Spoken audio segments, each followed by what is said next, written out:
Hey,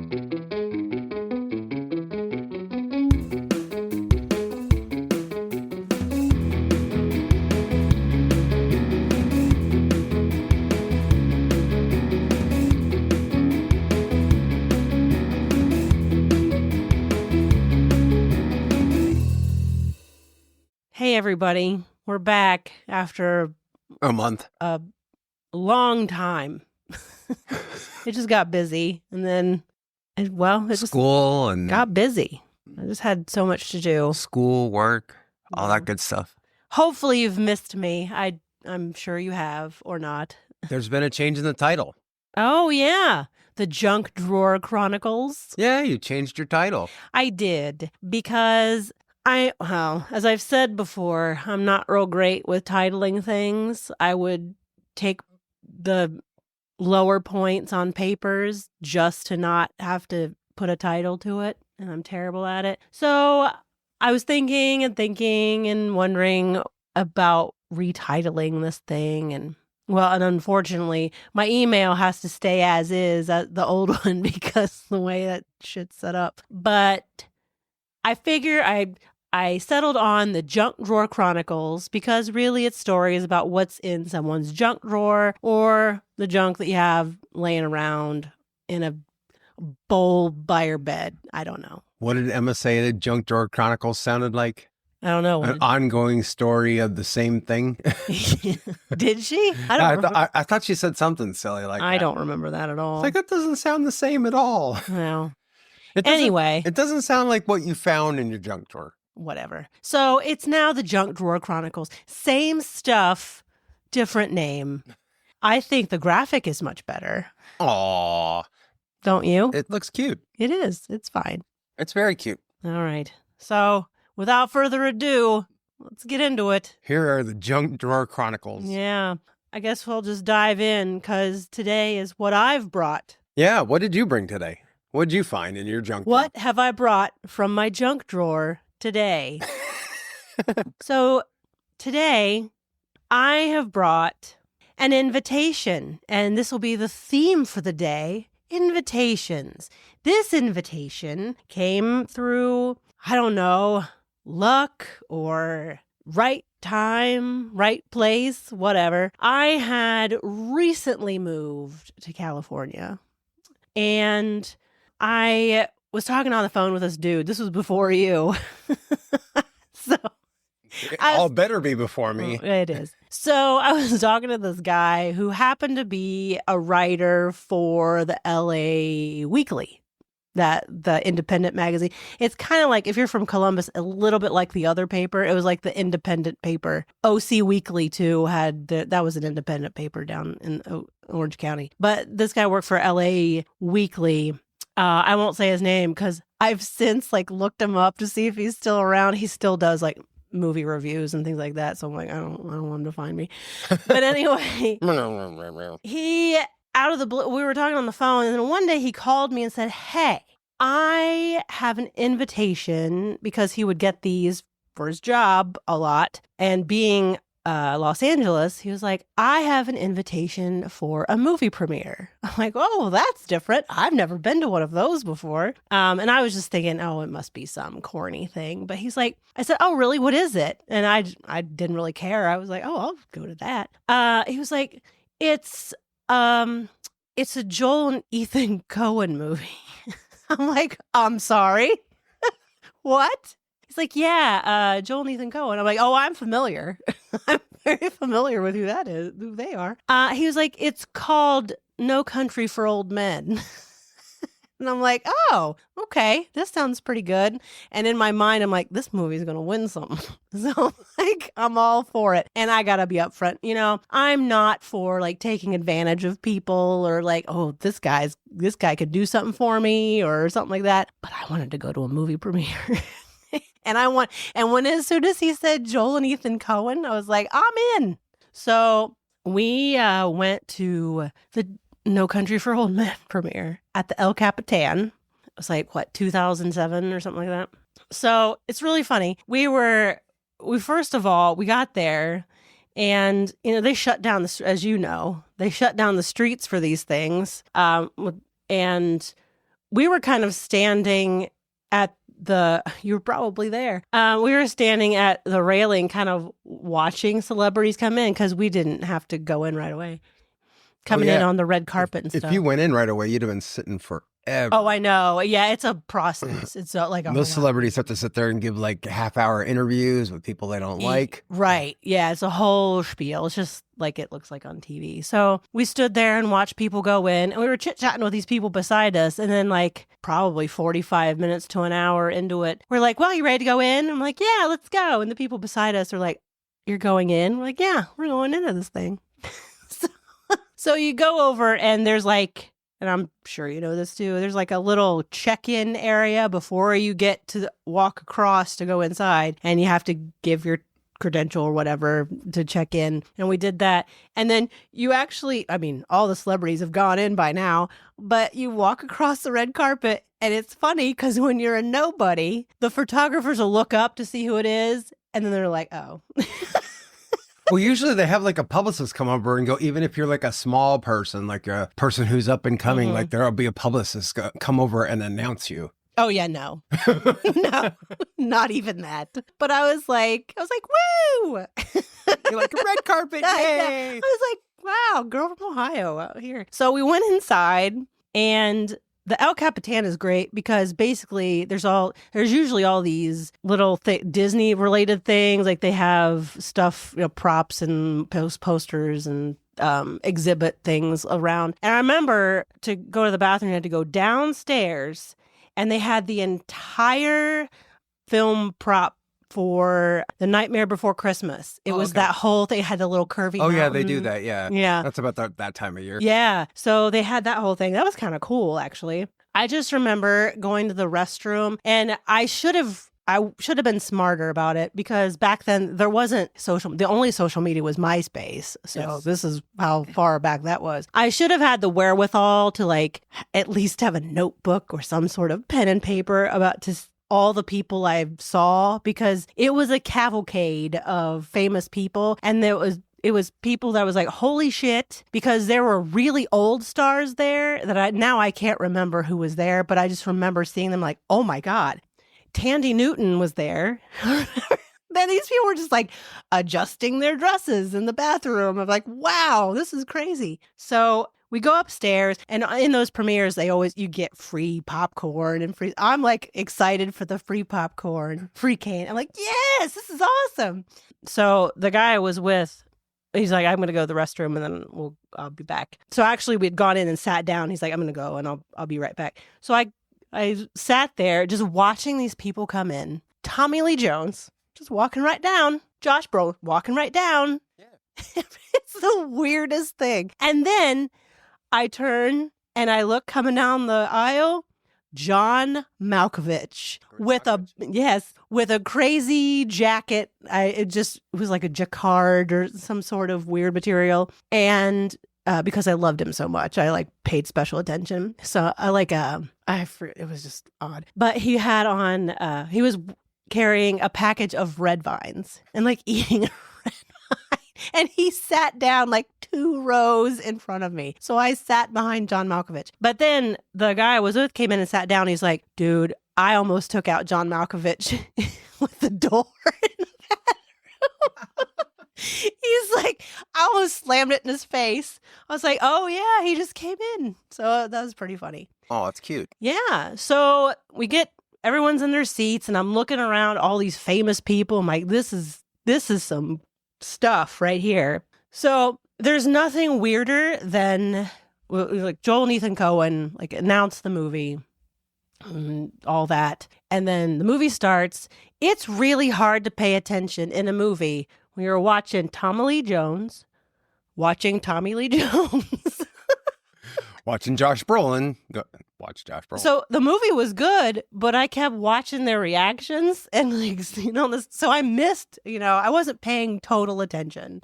I knew it was good. I knew this movie was going to be a winner. And I just kept watching them watch themselves. And then I was like, I can't pay attention. Well, let's ask the simple question then. Would you have recognized Javier Bardem before that movie? Because basically before then, he was just Wasn't doing. that like his first big movie? No, he'd Or been doing like Pedro Almodovar movies. Oh, yeah. But they were all No. like Spanish language music. I wouldn't have.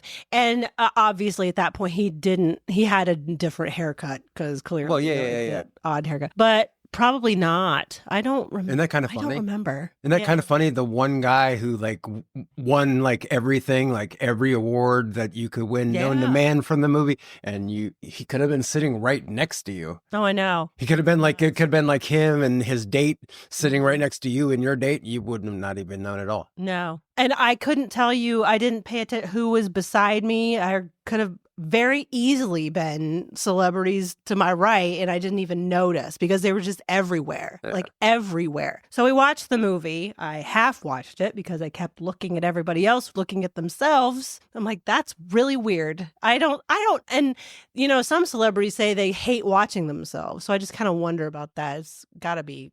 Well, I got to go to the U-571 premiere with Liam Neeson and Harrison Ford. Mm-hmm.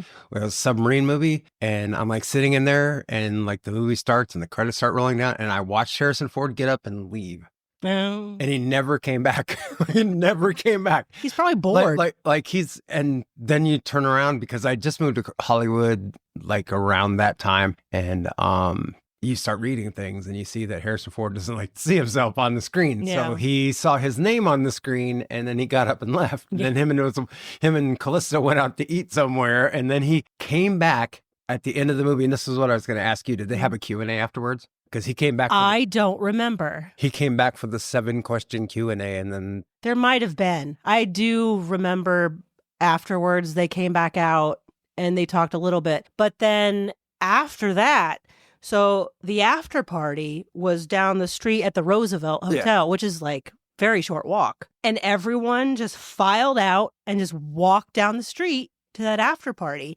And that's when we were like intermixed with all of these people. And I'm just like, holy crap. Like, you could have been walking and like your arms waving, and you like bump Tommy Lee Jones, knock him over, and start a whole international. I was really close. Like beside me were celebrities. And like I said, I was stupid and I thought, oh, I'm going to remember this. And you have to write this crap down. Like, I should have known. So we got to the Roosevelt. I saw, Joel and Ethan Coen everywhere, like mingling about. And, there's food there and like all these people standing around chit-chatting. I saw Stephen Root there, but the big one. But you don't recognize Javier Bardem, but you know who Stephen Root is? Yeah. Like, I know, it's weird. Yeah. Do you have my stapler? Yeah, the stapler. Oh, yeah. Julie Delpy was there because the guy I was with had a thing for Julie Delpy. Who didn't? I know. She was like the girl that like every American guy got to hook up with when they went to France. Yeah. In like every movie in the 90s. Yeah, it was really funny. American Werewolf. But he was like London. wigging out for Julie Delpy, which I give him that. But so he was like, well, let's get something to eat. I'm like, fine. Yeah, that's fine. So there's like this whole huge buffet line, like just like you would go up to a wedding buffet line or whatever. And directly in front of me, reaching for the crudité, Hugh Laurie, who I love. I love Hugh Laurie. I was a huge Blackadder fan and pretty much everything he's in. And I about passed out. I was like, holy shit. So House was big then. Yeah. Because that's the only reason why he would get in. I know. Yes, it was. Because like that's like a Coen Brothers movie at the El Capitan Theater, which is a tiny ass theater to begin with. Yeah. Like you have to basically be A-list or know someone who is. Mm-hmm. So that's the only way he'd get in. That's the other reason why I said like there wouldn't have been any like small time actors in that thing that you're like, oh, I don't recognize that celebrity. Yeah. Like everyone you should have recognized. That's why I went crazy. And that's why when he initially asked me, I'm like, holy crap, this is going to be a big deal. So I turned around to him. I'm like, Hugh Laurie is in front of me. Like, I'm going to cry. And he's like, you should go talk to him. Like we went and stood and ate and stuff. And I kept saying, oh my God, Hugh Laurie's standing right over there. And he was like, you should go talk to him. I'm like, I am not going to go talk to Hugh Laurie. I'm not going to be a crazy ass person who goes up and says, oh my God, I love you. He's like, you know what? You'll never, ever have this chance ever again. Like never. So he's like, who cares? Like, just do it. So I got up the courage and I went over to Hugh Laurie and I was like, oh my God. I was like, I'm sorry. I'm going to sound like a real creeper, but I just adore your work. I've been a huge, and I'm sure he was like taken aback when I said the first thing out of my mouth was like, I loved Blackadder so much. He was like, oh Like, my you're God, American? thank you. You're American? How'd Yeah. you see that? I know. I mean, I watch House, but I love Hugh Laurie for Blackadder. And he was like, oh, thank you. He was actually very nice, but I'm sure he was like, how did this chick get in here? Like, No, because for that real. happens all the time. I though. know, but I feel bad approaching them. But it's a party setting, Yeah. so they know that people like are there for.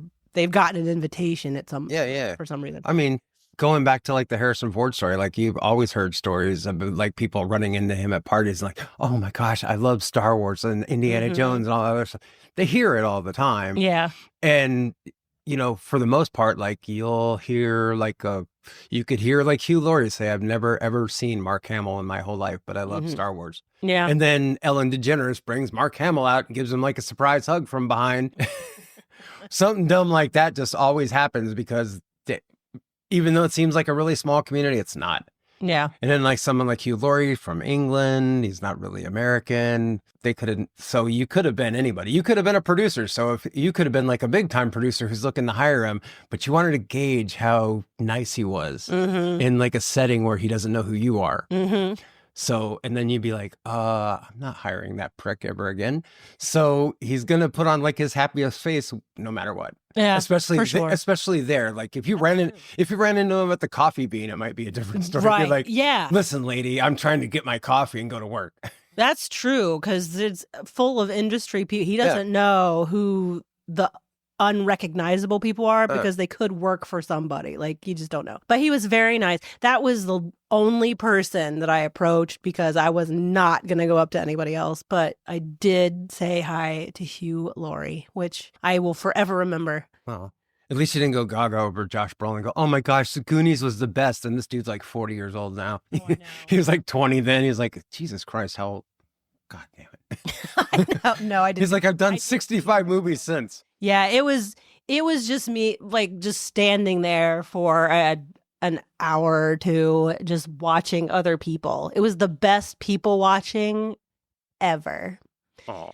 Yeah. It was almost like my time at the Improv Olympic bathroom when I passed toilet paper to Marky Post under the stall. It was about as exciting. And she was super cool. So See?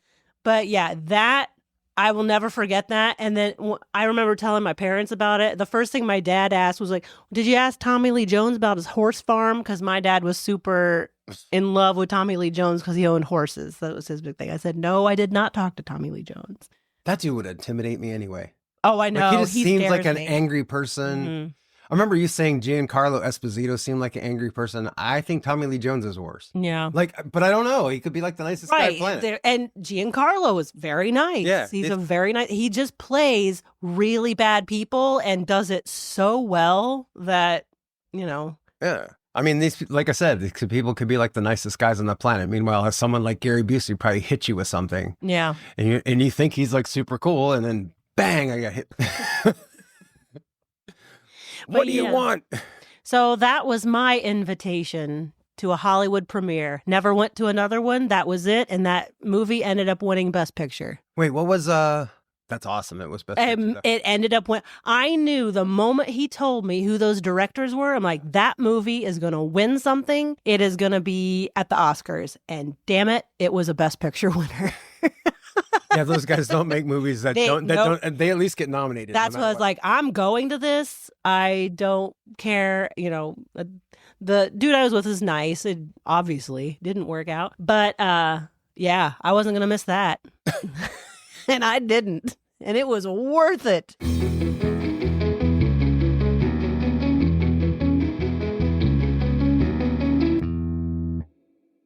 I went to I got to go to a couple of premieres. Most of the time when I worked with the crew, like I got to go to the crew screening. And sometimes the director came. Is that the pre-screening before the real cleaned up people go? Or do you? No, that's just like, we get to go to the movies. It's basically like the same week as the premiere. Yeah. Sometimes like a star will show up. Like Catch Me If You Can, DiCaprio came and Spielberg came. No one whose name wasn't on the poster wasn't there.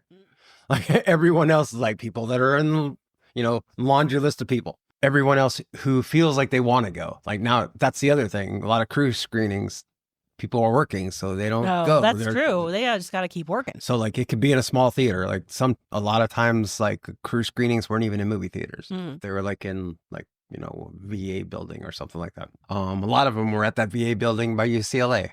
But like Catch Me If You Can, Spielberg and DiCaprio came. Tom Hanks didn't come, but those two guys did. I mean, it's an effort. Yeah.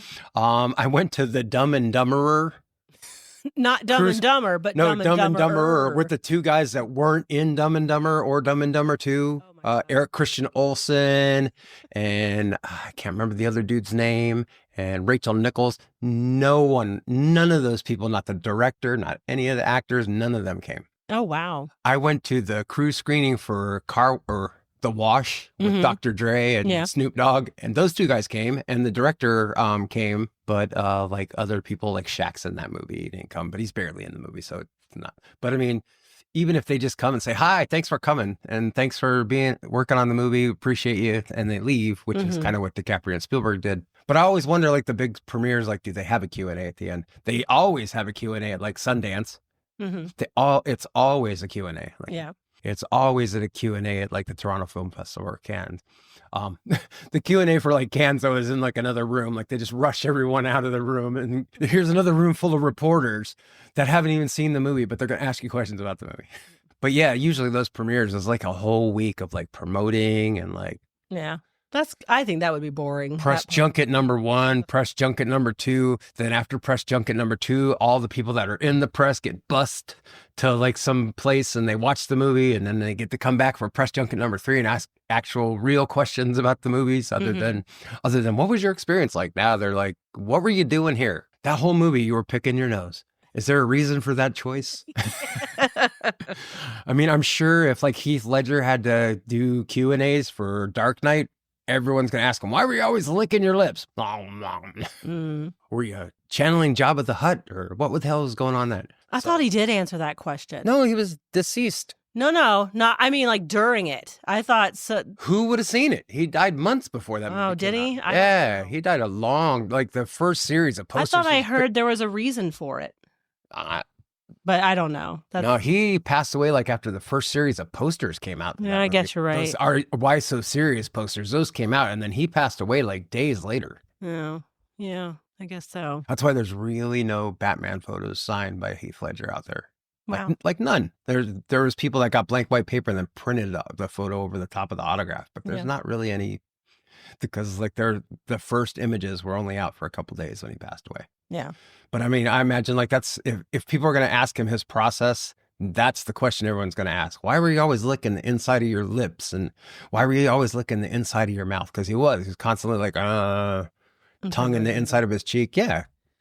So I had my invitation story. You said you've been to some premieres. Well, what about crashing things? Have you ever crashed a premiere or crashed something without an invitation? I have crashed quite a few things without an invitation. I've crashed parties that were on the beach where there was like a handful of celebrities at them in like Malibu. Not on purpose. I was just out there at the beach. There's a party. I'm hungry. I see people eating. I walk in. Who cares? I've crashed. You just go into a party thinking you're going to get food? Yeah, for free food. I did that. Oh my God. We were working at Universal, and there was some sort of party going on in one of the bigger buildings at Universal Studios. Yeah. And one of those ones in the back lots that it's actually, you probably don't even see the building from the tour or anything like that. But it's a pretty big place. I see people coming out with food in their hands. And I don't mean like just a little plate of shrimp or something like that. Big fucking meaty chicken legs and breasts, and people like messy hands and champagne and everything like that. Me and one of the other guys that were working on Universal just walked in, and then we got in line for the food. No joke. Got in line for the food. I started talking to a couple people here and there. Turned out a lot of them were like crew workers and, maintenance people. So I wasn't the only one crashing this thing, to be honest with you. But I got my food. take a couple steps back. I kind of walk up these little stairs that were in there. They're like makeshift. Walk up the stairs, look around. I'm sitting there eating my food. And my friend goes, I think we need to get out of here. I'm like, okay, just let me finish this. And I didn't even eat like half my plate because it was obvious we weren't supposed to be there. People were like staring at us. Yeah, I'm sure. So, yeah. So then come a couple, like 20 feet away from me, but down the same steps comes Will Smith with a champagne glass. And then he's like, people are like tanking on their champagne glasses. Ding, ding, ding, ding, ding. And I was like, what the hell? And then Will Smith's thanking everyone for coming to his birthday. Shut up. He's like, thank you very much. I really appreciate it. This was the middle of broad daylight. So apparently he's got a party somewhere else. I wouldn't have never thought that I was embarging in on someone's birthday party. Oh my gosh. But it was probably the crew throwing him a birthday party for something that he was working on that I had no idea was shooting on the lot. Wow. But it was Will Smith, and like Jada's there, and she's like standing at the bottom.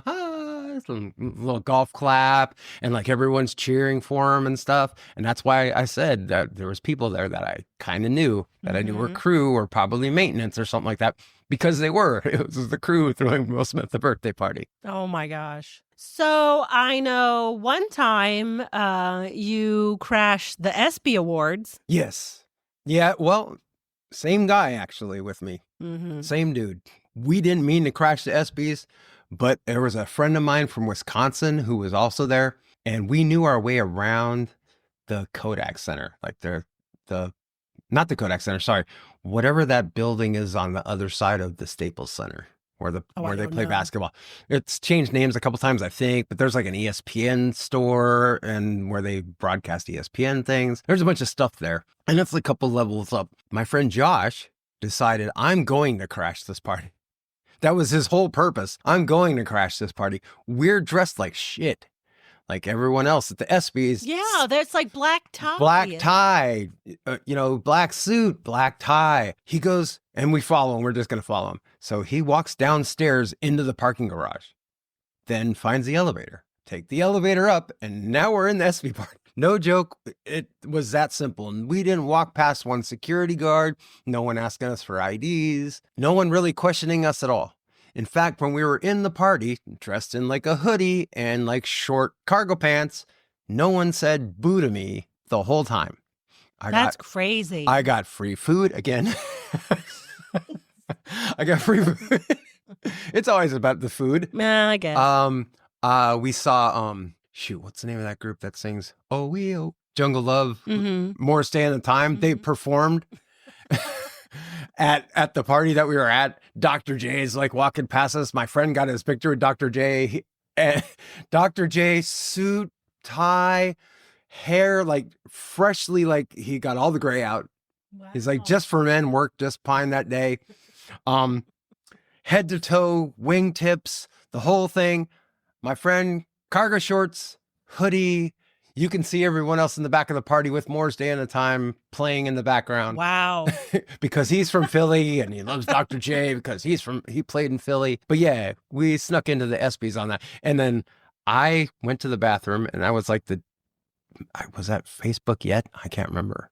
It was barely Facebook. Yeah, I just posted like something going, snuck into the ESPY, or I just said at the ESPY party, and you had just had our baby, and you're like, the fuck you doing at a party? How did you? And you called me. You didn't even text me. You called me straight up. I'm like, we snuck in. She's like, shut up. I'm like, yeah, I'm actually in the bathroom. Like I'm hiding. Because I'm not going to be in the party, like texting things. No. But I posted, like, I got into this party. Don't know how. You're at a party and you didn't take me? Well, it wasn't intended that way. And we didn't leave the house in that position. But yeah, that's how I go. They had some good shrimp. Shrimp and bread and more chicken. Chicken's at every party, though. It's like the one thing that doesn't give people the poops. So they serve it everywhere. I think it's funny that would be the main reason you would crash a party. It's like, oh, free food. Free grub. Wasn't that the party that you said that guy was like piling stuff on his plate too? Yes. My friend Josh was piling his plate. Like he had a second plate. I don't think he filled the second. I think he covered the second. He used the second plate to cover the first plate so he could carry it all over to a table. And not only did he do that, like he sat down at a table and it looked like he just got done with a buffet. He like laid it all out. He did use the second plate to pour stuff from the first plate on. And then he ordered 2 drinks and they were bringing drinks for free. So he just kept having drinks brought to him. And he was not the thinnest guy in the world. But yeah, that was the whole thing. As long as you look like you belong here, you belong here. And he was dressed worse than all of us. He looked like he had just got off a plane after a 72-hour flight. His hair was a mess. He was wearing like a baseball cap. Crazy that nobody said one word. Nobody questioned us at all. Even when you left, no one was like, no. But we walked out like with the regular people. Mm-hmm. So we walked out like the main entranceway and stuff like that. Yeah. And then they wouldn't let us back in. Oh, well, no. I'm like, I left something in there. What the hell were you doing in there? That's what I got. I left my bag in there. Because I did. Oh, I left my bag in there. They're like, well, what were you doing in there? So guess what I did? I went right back down where we went down the stairs, went up the elevator, walked back into the party. My bag was still sitting in the same spot. No one ever picked it up. It could have had a nefarious reason for being there. Wow. No one cared. And then I walked right back out the same front door, talked to the same guy who wouldn't let me in and go, oh, thanks for letting me get my bag. And I walked out. And I walked out with like this guy named Vernon Davis, who's like a player for the 49ers at the time. Like we walked out at the same time. Mm-hmm. And he's like, hey man, it was nice meeting you. I didn't say boo to him. I didn't say anything to him. He shook my hand. It was like we'd been talking inside for hours. That's so funny. I'm like, nice meeting you. I'm like, oh, nice meeting you too. I had to be told he was Vernon Davis. I didn't know. I just knew he was like 6'5", looked like a football player. It's like a tight end for the Niners. That's crazy. But yeah, no one said boo to me twice getting into that party. And the 2 guys that were with me when we walked out of the party did not walk back with me to go inside to get my bag. They're like, it's your bag. Yeah, it's your bag. You're the idiot that left it there. They left you.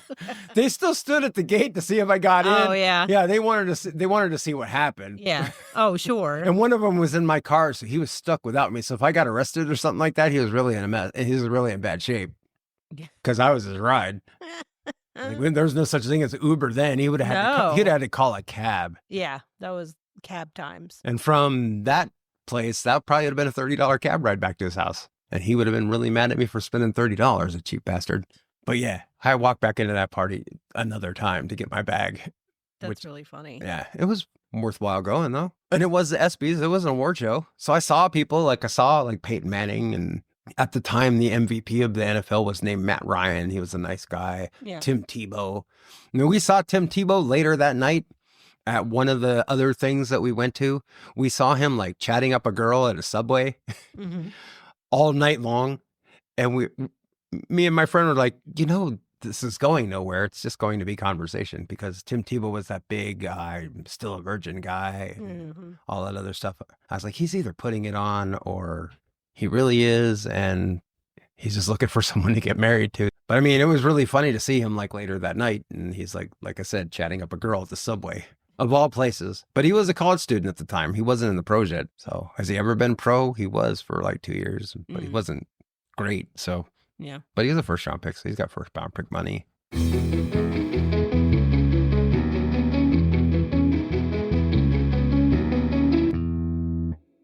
So was there ever anything bigger than the ESPYs that you've crashed, or was that No. If I crashed things, there were small things for free food. That was the biggest. You were at the Pass the Pigs thing where people were crashing trying to get free beer. Well, yeah, but that's kind of what we normal did. folk just trying. That's what we did. We saw a keg sitting at a house party and walked in the house party and grabbed 2 beers and left. Mm-hmm. Grabbed free food and left. Chat to a couple people. All of a sudden, you're part of the party.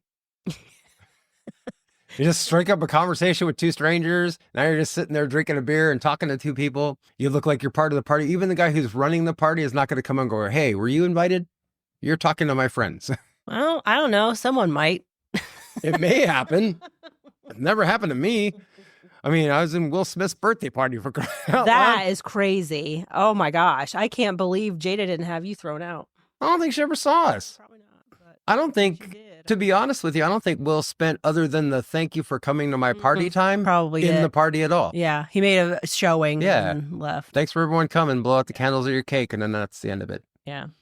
I wouldn't be surprised if he didn't even have a slice of cake. Oh my gosh. I looked up there's an article. It says how to crash a party.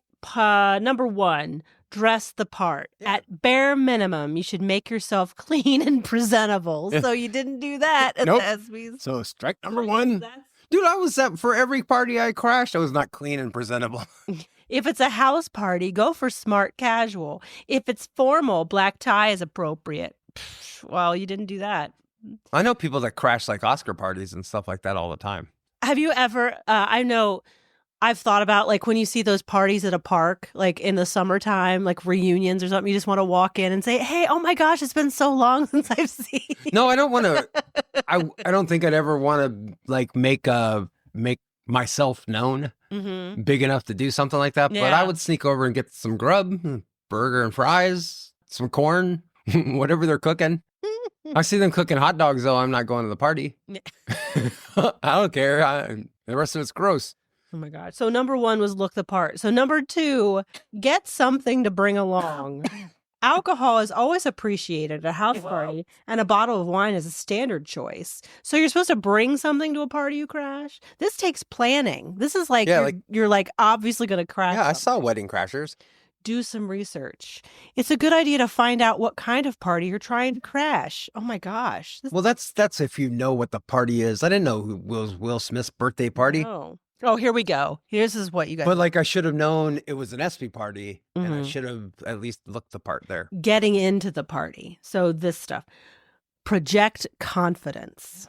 This is key to getting into a party. Act as if you belong there. There you go. If you have nerves about getting in, do your best to hide them. Appearing hesitant can mark you as a crasher. Yeah. Walk in with confident body language. It's like getting in the club. Yeah. Oh, watch your timing. You want to arrive at the party when it's in full swing. Yeah. So you 2 for 2. Yeah, see? Don't go too early. Don't go too late. Exactly. Uh-huh. What That's else? pretty funny. Tag onto big groups. That's like what they do in the movies. So they just tag along behind. Chill out behind them. Dude, that's in like Looney Tunes cartoons. Yes. Join a big group as they enter. You might be able to slip in. Number 4. Again, look for another entrance. This is particularly useful if you're trying to crash a more formal or organized. Yeah, walk down 2 flights of stairs in the parking lot and then take the elevator up, and the elevator opens up into the party. That's perfect. This is crazy. This totally sounds like how Frodo got into Mordor. Get a badge. Oh, some parties, like those held at conferences or business events, require guests to wear a badge. Oh, well, yeah, that makes sense. Yeah, hi, my name is Tom. Mm-hmm. Make an effort to learn names. Well, I mean, at the ESPYs, you're going to know people already. Yeah, but I'm not going to talk to you. No. Hi, Peyton Manning. How are you doing? No. Oh, blending in. Here we go. This is part 3. Exercise good manners. So don't stuff your plate. I know I'd have to plate a plate on top of it to hold it all in. I'm convinced that's why Josh wandered into the party. For food? Yeah, because he wasn't trying to... Okay, so it was like an autograph event for us. Mm-hmm. He wasn't trying to get any autographs. He wasn't even trying to get pictures with hungry. people. Yeah. Either that or... Well, hopefully he ate well. Either that or that became priority once he got in. He's like, oh my God, I'm starving. Well, they do have good Because, I mean, for the most part, like, if I walked in, like, I didn't eat a lot. I didn't make a pig of myself. I may have made a couple trips back to the table with the food, but I didn't eat anything with cheese on it. Yeah. Which is half of the shit there. Mm-hmm. You don't eat anything with any heavy meats. So you don't, like, start chomping on the brisket. So you eat, like, simple stuff and drinks. Oh, the second one. Don't get too drunk. No one wants to look messy. Well, that would just bring attention to yourself. You don't want to do that. Make friends, which I would never do. Like, That's what I'm saying. You start talking to people. Friendly conversation. Well, yeah, you were friendly. Yeah, I don't. Oh, here's a good one. Don't get caught. Well, wow. Is that way down on the list too? Yes, it's towards the bottom. Don't get caught. Oh, duh. Yep. So funny. Well, yeah, you marked all of those off pretty much. Except for the dress. Except for, dress like Just like you belong there, yeah. You belong there. Yeah, cargo pants, hoodie. Oh my God. It wasn't even cold outside. Cargo pants, hoodie. It's California. You barely need a light sweater in California. Oh my. I never did any of that in like Arizona though. I think you never crashed parties in No. Arizona or anything? No. And I know, and I haven't done that here. No. No. Mm-mm. No. I'm too old for that. Oh, it'd still be fun though. But I saw Wedding Crashers. Mm. I mean, half of that stuff is the stuff from Wedding Crashers. Know where you're going, do research. You know, this is the party of the year. There's going to be all sorts of people. I mean, I've always joked about that, seeing someone like having a party in a park. I'm like, oh, let's just go over there and grab some food. grab something to eat. And I've always said that. I'm your aunt's second cousin twice removed. And you can't stand in like a long line. It has to be a short line so you can get your food quick and get out of the line. Yeah. Because someone may question you while you're in There's line. always one person in that family who's going to be real eagle eye about it. Be like, who is that? And why are they here? And who do they know? Tom's next door neighbor. Oh, Tom Brown or Tom Jones? Yes. Yes. Well, which one is it? Yes. That's totally like a Lucille Ball kind of thing going on. Yes. Oh my. Whole great episodes of television shows have been written about crashing parties. I know. At least parts of them. Yeah. Yeah. Usually like crashing like a high school mixer or something like that. Oh, I might have crashed parties in high school and like early college. But I don't know if that's really crashing if you already know everyone that's there, unless everyone there hates you. That doesn't really count when you're in school. It just sounds like you just heard about it from someone and you showed up. Yeah. I mean, because people expect to get the word out when you're in high school. Yeah, it's going to be broken up in a half hour anyway. Yeah, it's not really crashing. Unless you know the people and you like hate each other, and then it's kind of crashing. But I never remember. No, I don't. I wouldn't count that as crashing. See? Mm-hmm. I've crashed along with groups of people at bars. Oh. Like all of a sudden I was part of the group. I've done that. That's not really party crashing either. That's just like I started talking to someone who was with a group and he's like, oh, here's my group. And then they introduce you to everybody. And then all of a sudden you're part of the group. Yeah. I met someone one time, I think it was through work or something. She had a story where she ended up in, and I don't know if, I can't remember how it went, if she crashed it or it was just by circumstance. They ended up going to a party in some hotel and it ended up being Madonna's party. Nice. And she ended up chit-chatting with Tom Hanks and Rita Wilson. Oh, that's nice. See? Yeah. But she didn't know whose party it was. It wasn't clear who, like, how she got there, like, whose it was. But eventually someone mentioned that it was Madonna's party. And they were like, oh, crap. Like, that would be someone who would throw you out. I don't think those people would throw you out. I think they'd have you arrested. This is true. Yeah. There's another level of star. You got past my security MFer. Yeah. But she just was chill about the whole thing and ended up talking to Tom Hanks and Rita Wilson. Yeah, for the most part, as long as you know like you belong there and can have some like ready-made conversation and not petrified over. That's the big, I think playing it cool is the most important part. Yeah, not being petrified about who you're talking to. Yeah. And not asking for pictures like my roommate with Dr. J. Right. That's probably a no-no as well. No. Rita, can you take a picture with me? Well, and I will say, even though I was invited to that premiere, I never, ever took a camera out. I never took a picture while I was there. Well, you make it sound like you didn't even remember to bring a camera because you didn't take a picture of like the Nightmare Before Christmas stuff downstairs. I didn't. So yeah. It's what it is. Yeah. Nope. I don't have any kind of evidence of it except for the actual invitation from it. Huh. Okay. That's not bad. No. Still, though, that's pretty funny. Yep. I just remember John Malkovich with his red vines. Malkovich. One of the best movies ever made. John Malkovich. Is it, the 7th and a half floor? He gets home. Oh, yeah, the 12th and a half floor because there's no 13 or something like that.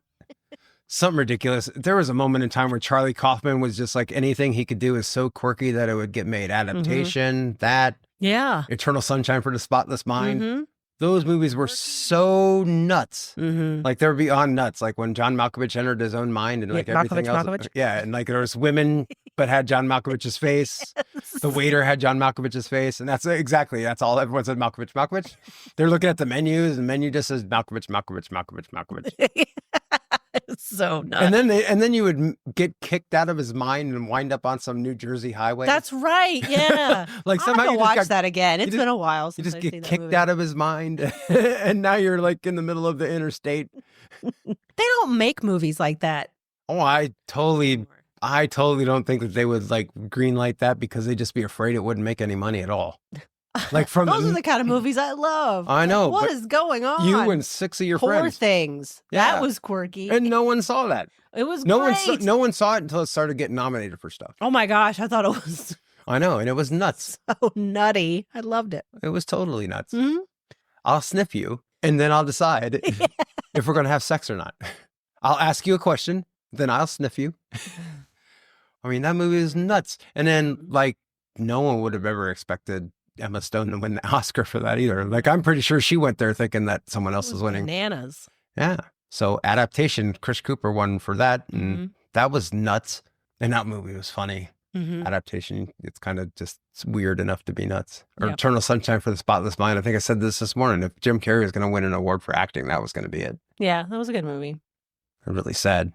The ending of that was great, though, because they both erased each other from their minds and then they met each other. And I guess the assumption is that they got back together, even though they don't remember each other at all. That was kind of cool. Yeah. And what's his nuts? Frodo Baggins was in it, and he was really funny, like injecting himself into Kate Winslet's mind so that he could be the boyfriend. Oh, yeah, I remember So he that. could be the replacement. Yeah, I haven't seen that in a long time either. I saw that at the theater. Watch that one. I saw that wacky movie in the theater. Yeah. I don't know why I saw it in the theater, but I saw it in the theater.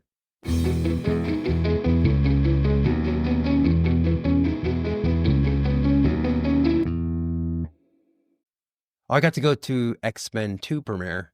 Oh, where was that? That was at the Man's Chinese. Oh, okay. When it was just, well, no. I think they just got done building the rest of that movie theater and put in the Kodak Theater and all that, and the mall opened. Yeah.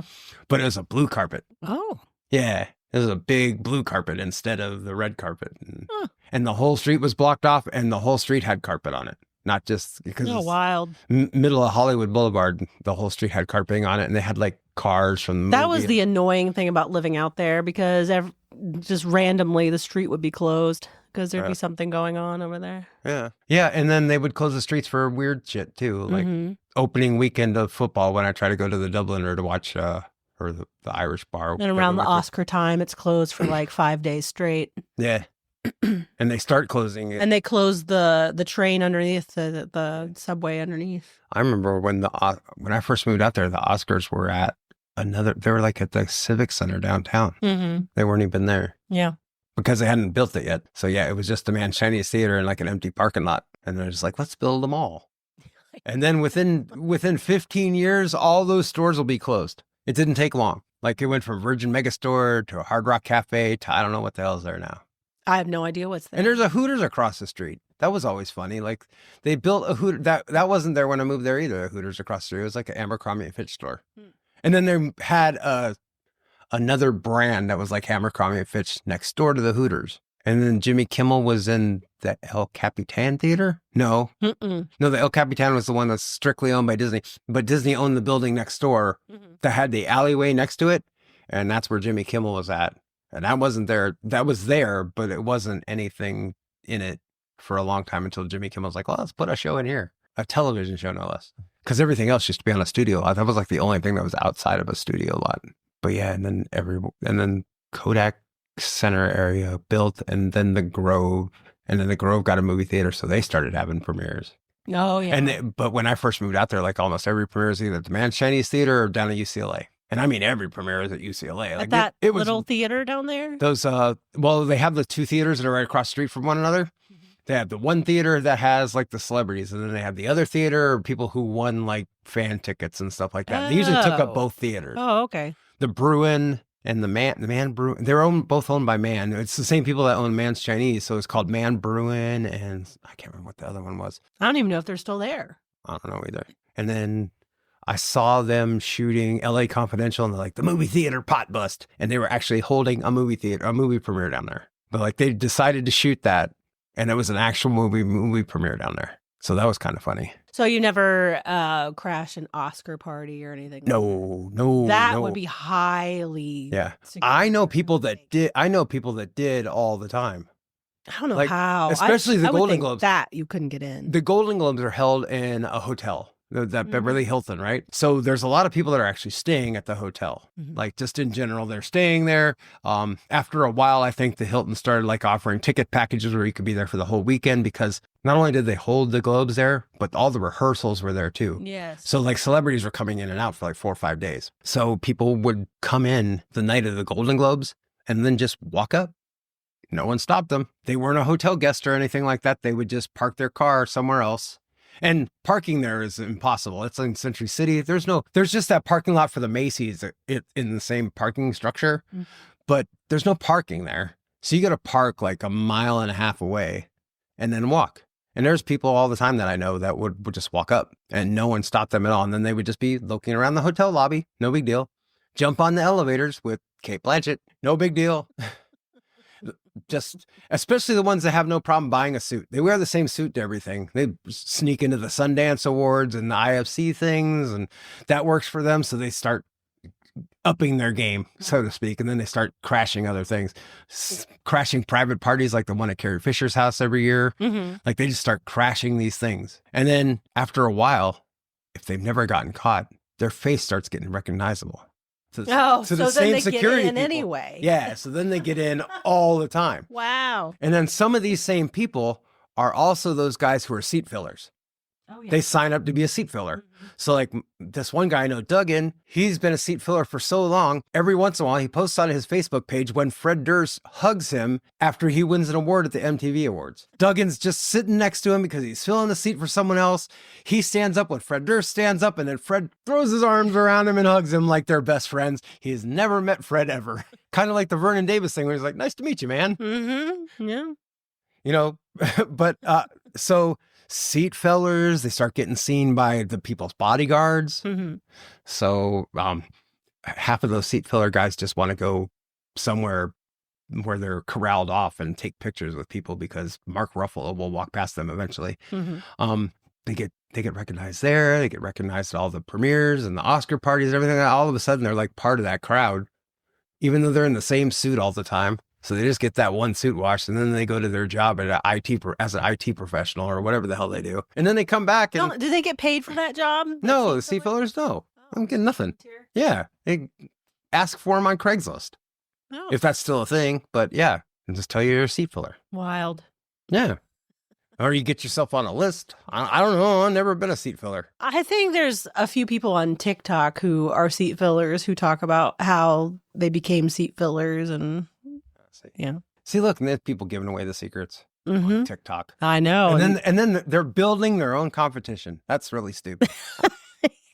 Now there's like 2 people from Wisconsin that want to move out to LA. Because the point of why they're doing it is so they can eventually get their own brand deals and like make money on TikTok. That's why. They're just doing it for views because but they can get paid. They get views based off of them being a seat filler and just telling the story because obviously they don't have no video of him doing it. Some of them might sneak a little bit here and there and they might take I feel pictures. like people have been sneaky. I know Duggan has taken pictures for years with like people in their suits and ties, like right at their table at the Golden Globes. Yeah. Just like right at the table with Nicole Kidman and stuff. So I imagine like they could show pictures on their TikTok and like, look what I did. Yeah. And we get to a point where if you have a lot of subscribers or whatever on TikTok, then you can go live and you can make money going live. I get that. But at the same time, it sounds like they're eating themselves alive. Well, I mean, I don't know. It's futile. But then you just have to keep churning out content. So yeah, I don't know. Yeah, but then you churn out content that just gets less and less and people watch it less and less. But because everyone fails to unsubscribe, you just look like you have a gazillion subscribers that just don't watch. It's a crazy thing.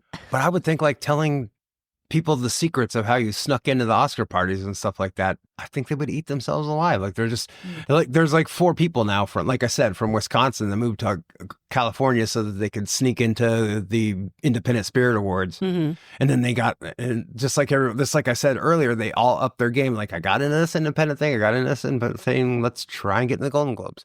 Let's try to get in the Emmys. I feel like our generation, the Xers, we grew up thinking like, you do something like that, then you never talk about it. You never talk about how you've done it or anything. You just don't you don't talk about it again. But like these people, like, this is how I got into a party. This is how I crashed something. And So now someone will listen to this. One of the 17 people that listen to this show would be like, he walked down 2 flights of stairs into a parking garage, got on an elevator, and then he was in the ESPYs. I'm guessing that security is much better. I don't know.